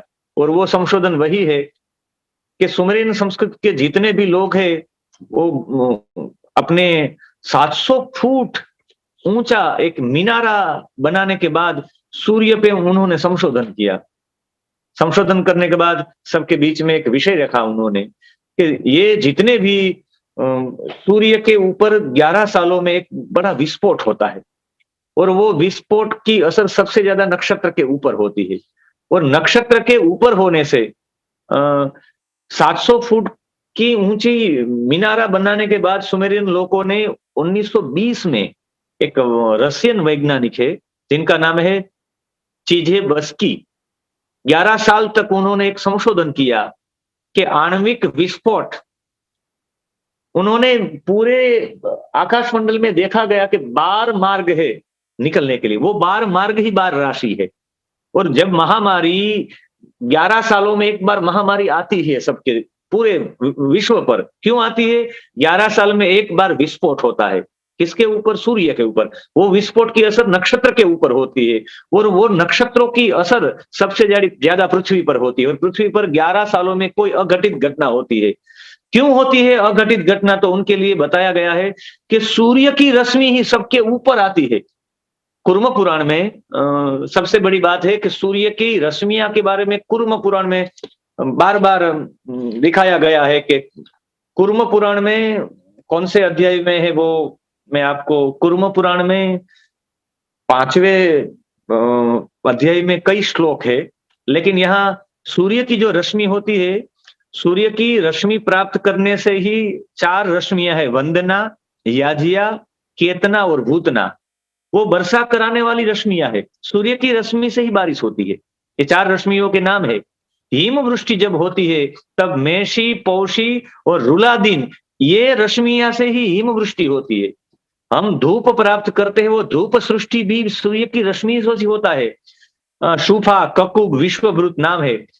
चंद्रमा 15 दिनों तक क्षीण होता है और 15 दिनों के लिए वृद्धि होती है। ये सुषुम्न नाम की सूर्य की किरणों से ही चंद्र क्षीण भी होता है और वो प्राप्त होने से उनकी वृद्धि भी होती है। यहाँ चंद्रमा की चांदनी को पोषित करने वाली सुषुम्ना नाम की रश्मियां है सूर्य की। नक्षत्रों को पोषित करने वाली हरिकेश नाम की रश्मि है सूर्य की। बुध ग्रह को पोषित करने वाली रश्मि विश्वकर्मा है। विश्व व्यचा शुक्र को पोषित करती है। संयद वसु मंगल को पोषित करती है। अरवा वसु बृहस्पति को पोषित करती है और स्वराट वो अन्य सभी ग्रहों को पोषित करती है। इसलिए सभी नक्षत्रों को भी सूर्य ही पोषित करता है। तो सभी नक्षत्र सूर्य से पोषित जितने भी नक्षत्र है ये हमको शांति प्रदान करे। फिर आगे पश्चिम में जो नक्षत्र है उनके भी नाम लिखे हुए, अनुराधा, ज्येष्ठा। 6ठे श्लोक में अनुराधा तथा ज्येष्ठा मूलम सूर्य पुरःसरा पूर्वषाढ़ा महावीर्या आषाढ़ा चोत्तर तथा। ये जितने भी अनुराधा, ज्येष्ठा, मूल, ये सभी पूर्वषाढ़ा, ये जितने भी नक्षत्र है वो पश्चिम की ओर से प्रकाशित होते हैं, सूर्य से ही प्रकाशित होते हैं। फिर आगे मेष राशि, धनु, सूर्य, इनकी गणना भी जो की जाए वो भी पश्चिम के हिसाब से। ऐसे देखा जाए तो हमारे प्राय ज्योतिष में सब लोग कहते हैं कि पूर्व में से आप गिनिए तो मेष, फिर वृषभ, मिथुन, कर्क, सिंह, कन्या, तुला, ऐसे राशि गिनी जाए तो पश्चिम में जो राशि आएगी वो मिथुन, तुला और कुंभ राशि आएगी। ये सभी सूर्य की ही आराधना पश्चिम में करते हैं, वो भी हमें शांति प्रदान करे। फिर यहाँ कई ऋषियों के नाम है। यहाँ भृगु, यहाँ 17वें श्लोक में कश्यपो, गालवो, गार्ग्यो, विश्वामित्रो महामुनि, मुनिर्दक्षो, वशिष्ठस्य, मार्कंड, पुलह, क्रतुः। यहाँ कश्यप ऋषि, गालव, गार्ग्य, विश्वामित्र, दक्ष, मार्कंडे, पुलह, क्रतु, जितने भी शाकलायन, जितने भी महातप ऋषिगण है वो सूर्य के ध्यान में ही तत्पर रहते, वो भी हमें शांति प्रदान करे। फिर यहाँ पुण्य स्वरूपा कन्यागण, ऋषि कन्या, कुमारी गण, वो भी सूर्य की उपासना में रत रहते, वो भी हमें शांति प्रदान करे। फिर यहाँ अग्निमुख दैत्य, दैत्यों के भी नाम है। 23वें और 24वें श्लोक में सभी दैत्यों के नाम है। नमूची, शंकुकर्ण, महानाथ, उत्तम पराक्रमी दैत्य है ये 3, नमूची, शंकुकर्ण और महानाथ। जब बलि का युद्ध होता है वामन जी के साथ, वामन जी तब बलि नमूची को बार बार कहते कि आप अभी गुरु हमारे साथ में नहीं, इसलिए युद्ध करना नहीं, आप शांत रहिए। फिर अग्निमुख दैत्य, महाबली, कालनेमी, ये महात्मा दैत्य गण सूर्य की ही उपासना करते, वो भी हमें आरोग्य प्रदान करे। 26वां श्लोक है, एते दैत्या महात्मानः सूर्य भावेन भाविताः तुष्टिम बलम तथा आरोग्यम प्रयच्छन्तु सुरारयः। देखा जाए तो दैत्य गण है फिर भी महात्मा है या महात्मा, एते दैत्या महात्मान, ये महान आत्मा है। सूर्य की पूजा करने से दैत्य भी महान आत्मा हो सकता है। ये हमें तुष्टि और बल प्रदान करे। फिर कल्याण मूर्ति अति प्रेम सूर्य से करते हैं, ऐसे वैरोचन, हिरण्याक्ष, तुर्वसु, मुकुंद, रेवतक के नाम भी, वो भी हमें शांति प्रदान करे। शंख आदि शुभ लक्षणों से युक्त नाग राजेंद्र, अनंत आदि जितने भी ये आदित्य की आराधना करते हैं, ऐसे विष का नाश करने वाले महापाप रूपी ये जितने भी शुभ लक्षणों से संपन्न है ये नाग राजेंद्र, ऐसे नाग देवता हमें शांति प्रदान करे। फिर विष जनित जितने भी अग्नि के संताप है वो भी हमें शांति प्रदान करे। महानाग, पद्मनाभ, ये जितने भी प्रसिद्ध है ये नाग, वो भी हमें, कुलिक, जितने भी नाम, अभी शंखपाल, जितने भी नाग है विष युक्त, ये भी हमारे ऊपर शांति प्रदान करे। सूर्य भक्ता सुमनस शांतिम कुर्वन्तु ते सदा। इसलिए नाग पत्नीगण, नाग कन्या, नाग कुमार, जो भी सूर्य भक्त है वो सर्पगण का हमें हनन करना नहीं चाहिए, वो भी हमें शांति प्रदान करे। अध्याय की समाप्ति होती है और यहाँ शांति का वर्णन अगले अध्याय में दिया हुआ है।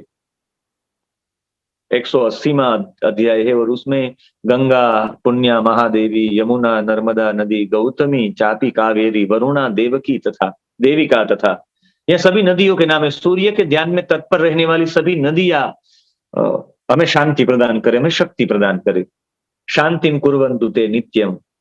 आगे जितनी भी नदियां है जो सूर्य की उपासना करने वाले, जितने नद है, यहाँ निरंजना नदी, महानद, शोण नद, उत्तम मंदाकिनी, शुभप्रदा नदी, नद, सभी अंतरिक्ष में सूर्य की उपासना करने वाले हमें शांति प्रदान करे।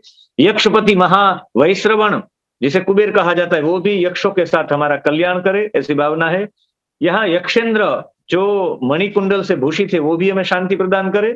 यहाँ सभी कंठाभरण अलंकारों से युक्त कुक्कुट नाम के पक्षी, वो भी पांचिक नाम के यक्षेंद्र, वो भी हमें शांति प्रदान करे। सभी के नाम है, सभी के देखा जाए तो सभी के विशेषण है।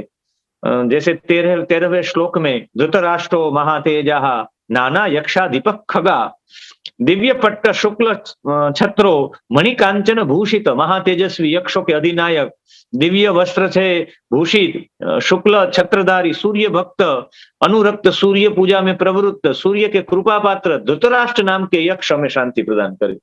नाना कांचन माला से युक्त जो है वो ऐसे यक्ष हमें शांति प्रदान करे।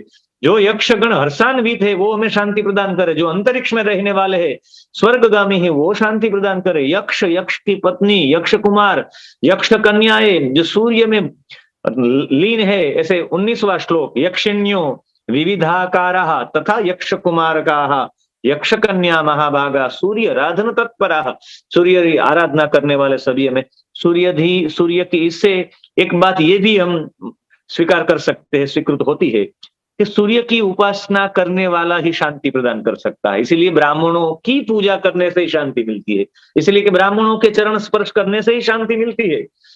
सभी पर्वत, सभी वृक्ष सूर्य भक्त होकर हमें शांति प्रदान करे। वृक्ष भी सूर्य भक्त हो तो वो शांति प्रदान करता है। जो पर्वतों के ऊपर बार बार सूर्य की धूप लेता है, वो सूर्य की उपासना ही करता है, वो ही वृक्ष शांति प्रदान कर सकते हैं। घर में, अपने घर में छोटे वृक्ष होते हैं, वो शांति प्रदान नहीं करते क्योंकि वो सूर्य की उपासना नहीं करते, क्योंकि वो सूर्य का धूप ताप नहीं ग्रहण करते। वही उपासना ही है, पर्वतों की भी, सूर्य की भी उपासना है। पातालगत जितने भी राक्षस है वो भी हमें शांति प्रदान करे। एक चक्र रथ आसीन वृषभ ध्वज सूर्य हमें शांति प्रदान करे। अरुण रूप सारथी है, घोड़े के साथ सूर्य देव के तेज से हमें शांति प्रदान करे। फिर सूर्य की दक्षिण किरणें, उनकी बाएं में जो किरण है, जो भी सभी रश्मियों की हमने बात की, सभी किरण, यहाँ हरिकेश, विश्वकर्मा, अर्वा, वसु, स्वराट, कुर्म पुराण में, ये सभी हमें शांति प्रदान करे। बुध रूप सूर्य को प्रणाम है, ऐसे पृथ्वीधारी सूर्य मार्तन को पुनः पुनः प्रमाण है। गायत्री के देह रूप सावित्री प्रिय पृथ्वीधारी सूर्य सूर्य मार्तंड को हमें पुनः पुनः प्रणाम है। यहाँ सूर्य की उपासना 39वें श्लोक में दी हुई है। गायत्री देह रूपाय सावित्री दयिताय च धराय सूर्याय मार्तंडाय नमो नमः।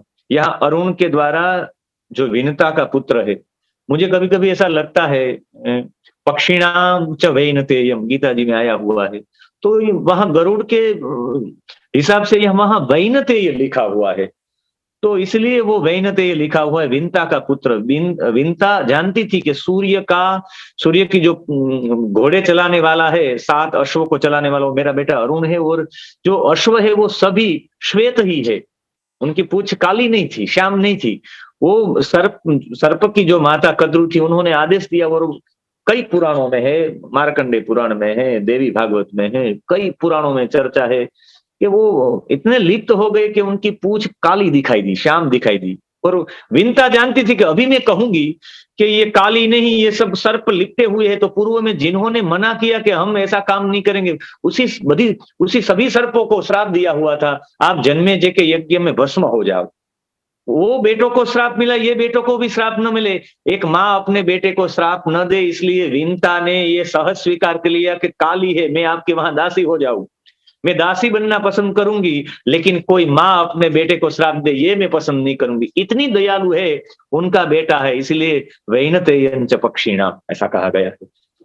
विंता का माने जिनके हृदय में इतना, जो जानते हुए भी स्वीकार करना ये गलत है, फिर भी उनके हिसाब से किसी का अहित न हो, इनके लिए भी वो दासत्व स्वीकार कर लेना, यही विंता है। ये विंता का पुत्र जो गरुड़ है, वो कल्याण अर्थ ये शांति अनुष्ठान करने पर गरुड़ को फिर पुनः पंखों की प्राप्ति हो गई। 40वां श्लोक, एवं ही कुर्वत शांतिम अरुणस्य महीपते श्रेयसे वैनतेयस्य गरुड़स्य महात्मनः।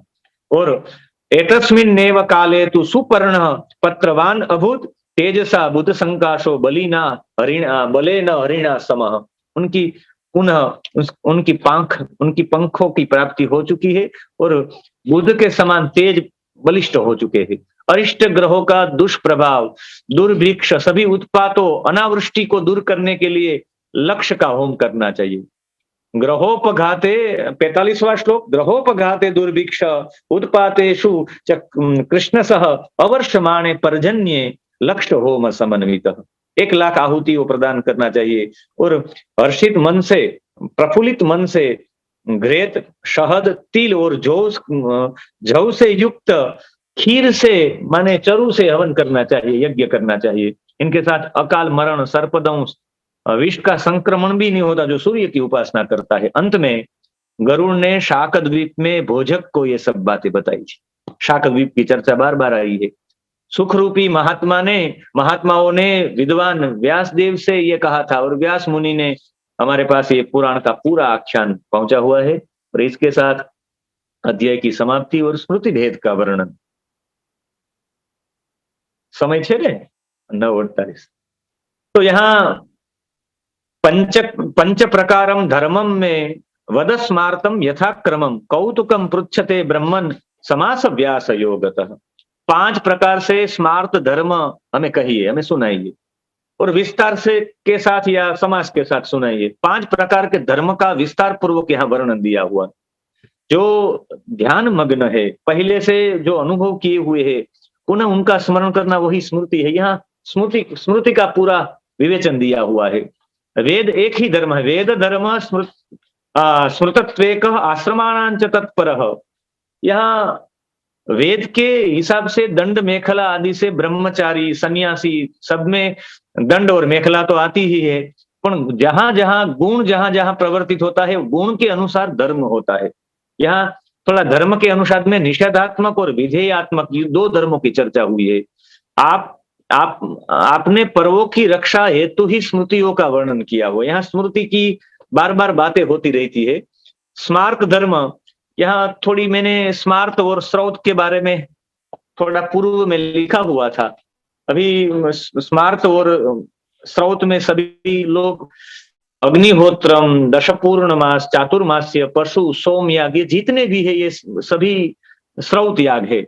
वेद मंत्रों का ही प्रयोग जहां होता है, श्रुति प्रतिपादित जितने भी याग है वो सभी स्रोत याग है। और जो वैदिक, पौराणिक, बीज सभी मंत्रों का प्रयोग होता है, और जो स्मृति के अनुसार होता है वो स्मार्त होता है। गवामयन सत्र याग वो 385 दिनों का होता है। सोमयाग जो होता है उसमें कई भेद है उनके, ज्योतिषोम, अग्निष्टोम, उत्कथ्य। राजसूय याग होता है वो 33 दिनों का होता है। वाजपेयी याग 40 दिनों का होता है। तो यहाँ स्मार्त और स्रोत की बातें हुई है। ऋषिगण यहाँ थोड़े प्रदेश की बात हुई है। ऋषिगण प्रशस्त देश ब्रह्मावर्त माने मध्य देश को जानते हैं। 33वां श्लोक है, ब्रह्मावर्त परो देश ऋषि। यहाँ इससे भी 34वां श्लोक है, इसमें याज्ञनिकों के लिए बताया हुआ, कृष्ण सारस्तु विचरेन मृगो यत्र स्वभावतः यज्ञीय सतु देश स्यान म्लेच्छ देश ततः परः। यहाँ कृष्ण सार मृग माने काला मृग स्वभावतः यहाँ जहाँ विचरण करता है, याज्ञनिक गण उसे ही यज्ञ के लिए प्रशस्त भूमि मानी जाती है। और सरस्वती और दुष्यंतवती नदी के बीच में देवगणों ने ब्रह्मावर्त कहा गया है।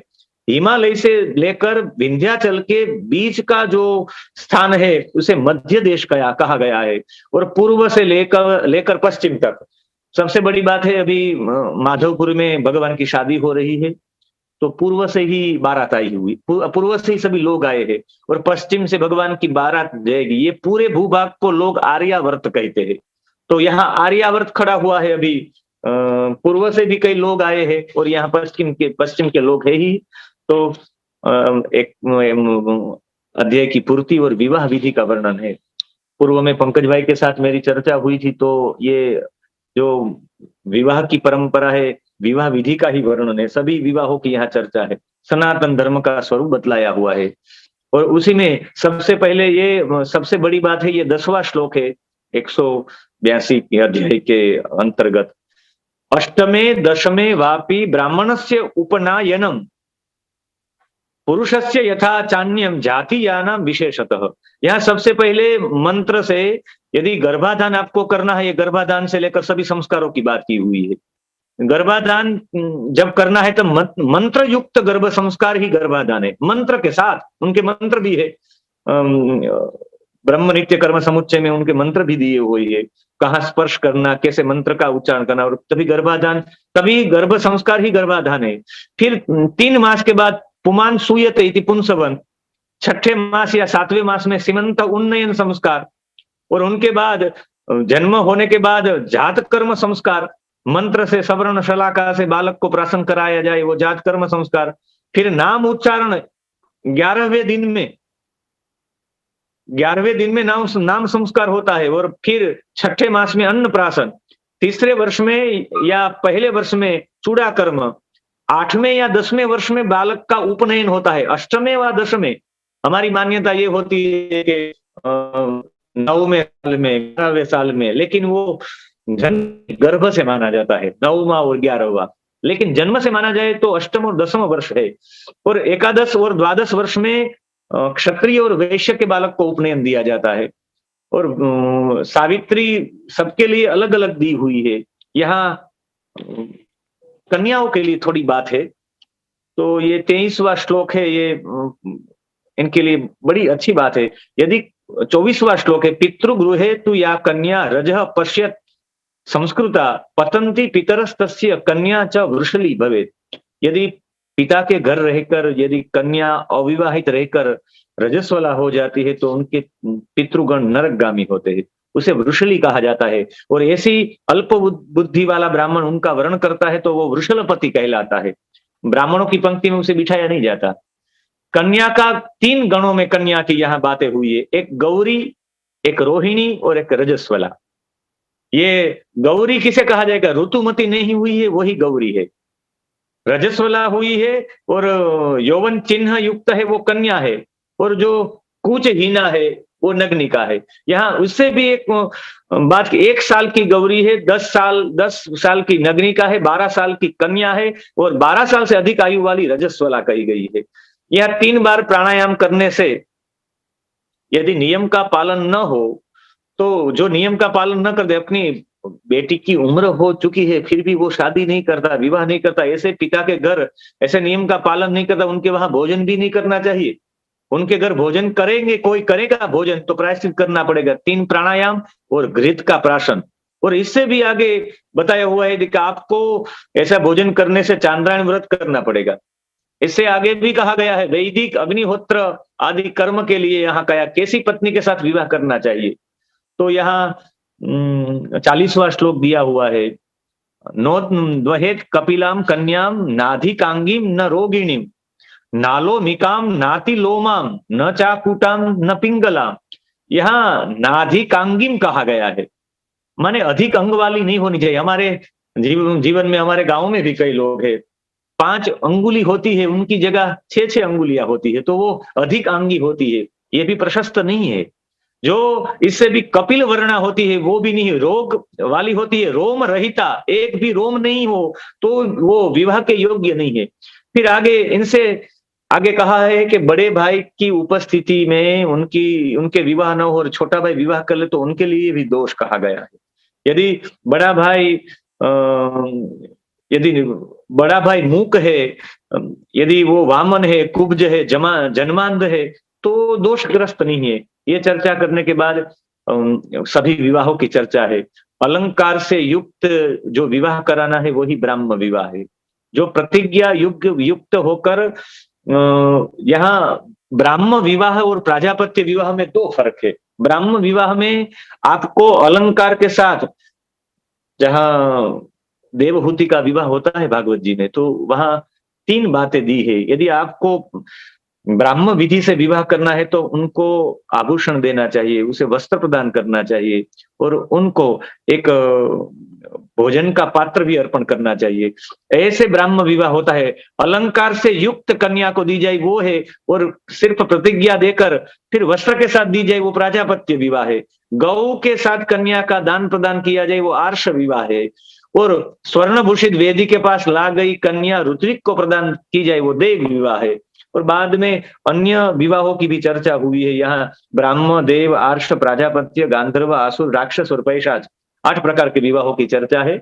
यहाँ 4 जो दिए हुए वो सबसे श्रेष्ठ है।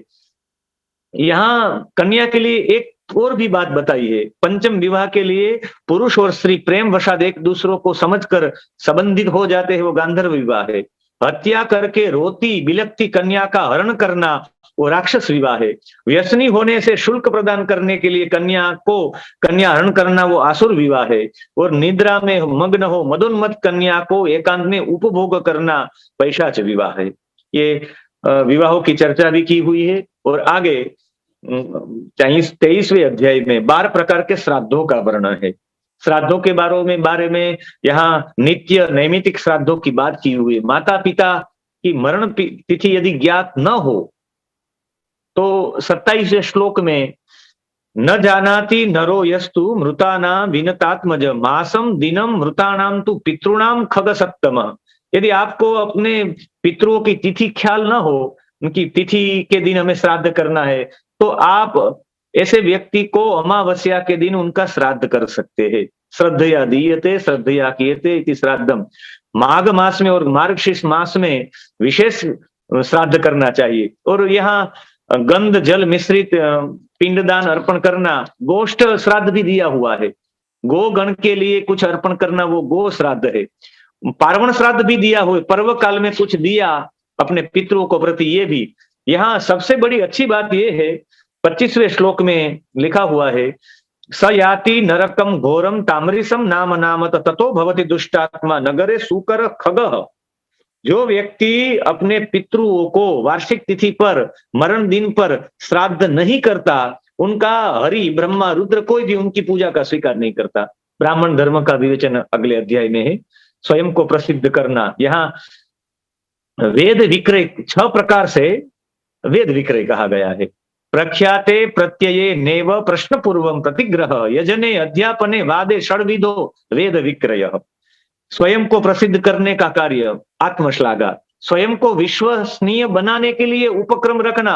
मैं सबसे ज्यादा, मेरे पे आप विश्वास कर ही सकते हैं। परिचित लोगों से आग्रह करके दान लेना, परिचित लोगों से यज्ञ करवाना, अध्यापन करवाना और वाद विवादों से शास्त्रार्थों में भाग लेना। और ऐसे 6 प्रकार से वेद विक्रय से प्राप्त धन को, स्त्री धन को स्वयं व्यय न करे, ऐसी बात बताकर जो प्रव्रज या संन्यास लेकर भी मैथुन कर्म करता है वो 60,000 वर्ष तक विष्ठा में कीट होता है।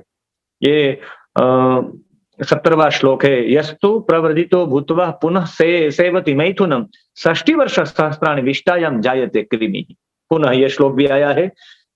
यदि भी शूद्र के वहां ब्राह्मण को अन्न ग्रहण करना नहीं चाहिए, इनके लिए भी बताया हुआ है।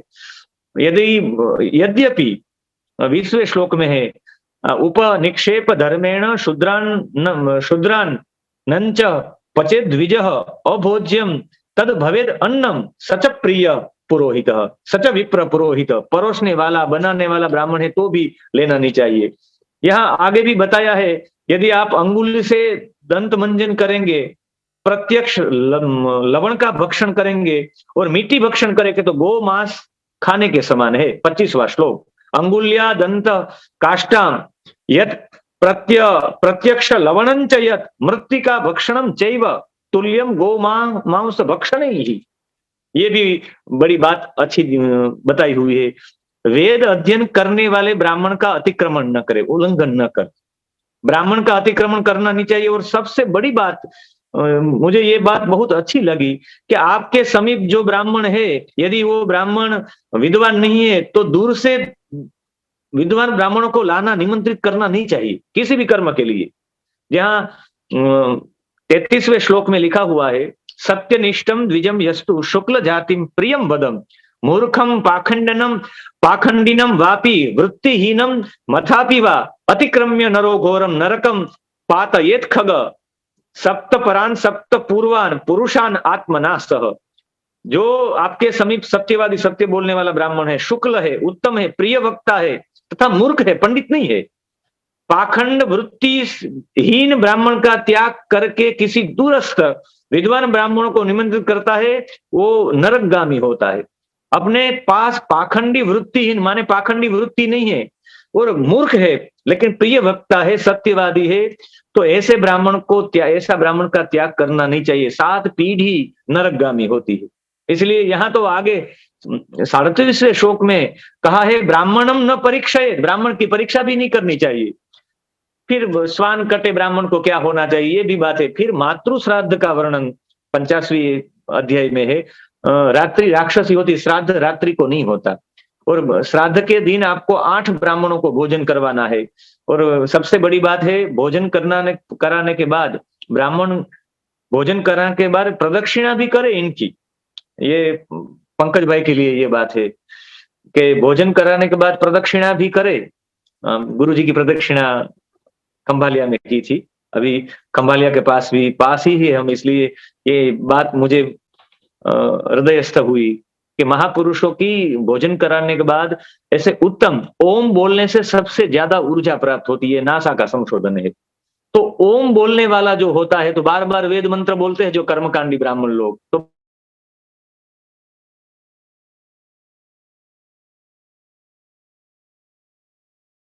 अंत में 2 अध्यायों की चर्चा है।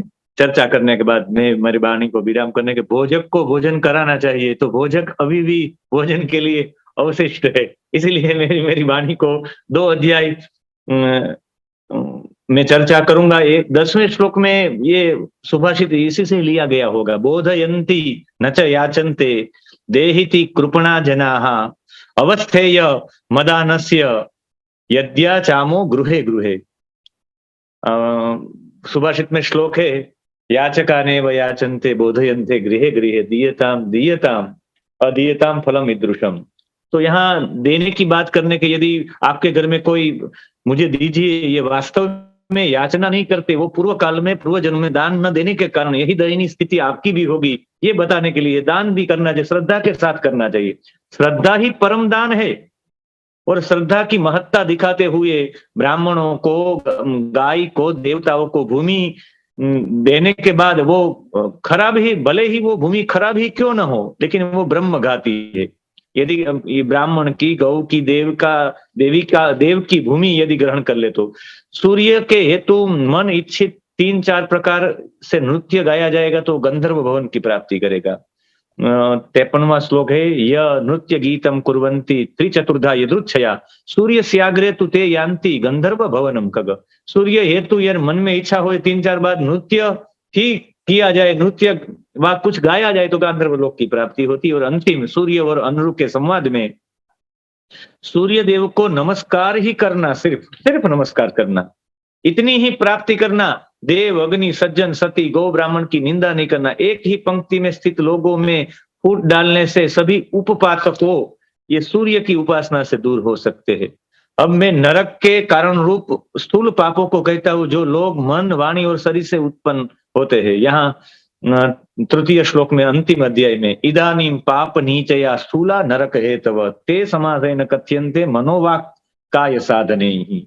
इसी के साथ ये पूरा 80 70 से लेकर 190 अध्यायों तक ये उपपातकों की बात है। सभी का सार यही है, सूर्य की उपासना करने वाला सौर, भोजक, मगगण जिसे भी कहा जाए, वो मगगण को भोजन कराना सबसे श्रेष्ठ है। सूर्य की उपासना सबसे श्रेष्ठ है। इसमें श्राद्ध प्रकरण, फिर संस्कार प्रकरण, शुद्धि, प्रायश्चित सभी दिखाया हुआ है। सब ये 20 अध्यायों का सार यही है। 20 अध्यायों में इतना ही हम करेंगे कि सूर्य की उपासना हमें सूर्य जैसा बनाता है, और वो सूर्य के पूजक की पूजा करे कि वह सूर्य की पूजा करे, इसलिए ब्राह्मण पूजनीय है, इसी हेतु से माना जाएगा। आज नेटवर्क के कारण यहाँ भोगात गांव में हमारा जहाँ आवास है, वहां नेटवर्क भी कम है, लेकिन हम अंतिम मंजिल पर बैठे हुए हैं। तो अंतिम मंजिल से भी 2 घंटों के लिए, 1.5 घंटों के लिए, जितना भी हो सका, संपूर्णतया मैं बीच बीच में कट जा रहा था, तो संपूर्ण अध्यायों का न्याय दे नहीं पाया। अंतिम अध्यायों 5 अध्यायों का विवरण विस्तृत प्रकार से नहीं हुआ, समास प्रकरण से हुआ।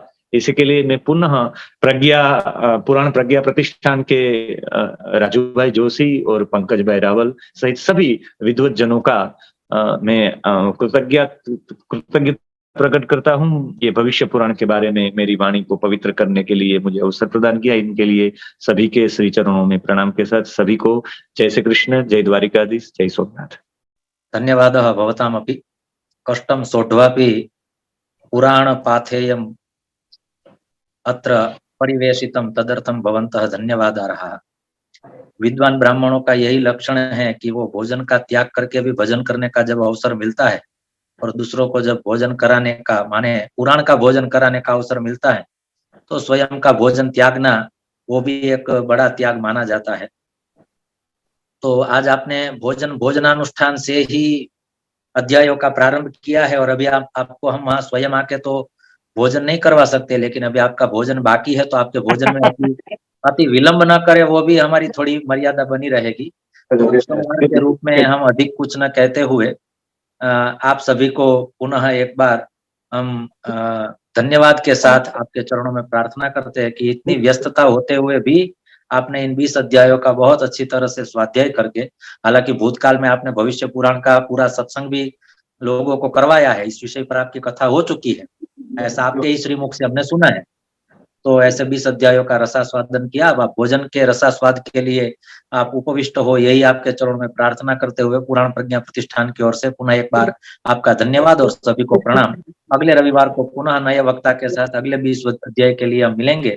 तब तक परमात्मा सबका मंगल करे और परमात्मा सबको दीर्घायुष्य प्रदान करे, ऐसी परमात्मा के चरणों में प्रार्थना। सर्वे भवन्तु सुखिनः, सर्वे सन्तु निरामयाः, सर्वे भद्राणि पश्यन्तु मा कश्चित् दुःखभाग् भवेत्। ओम पूर्णमदः पूर्णमिदं पूर्णात् पूर्णमुदच्यते पूर्णस्य पूर्णमादाय पूर्णमेवावशिष्यते। ओम शांति शांति शांति। धन्यवाद। शुभरात्रि। नमो नमः। महादेव भाई पुनः एक बार आपको प्रणाम। प्रणाम, आपको भी प्रणाम।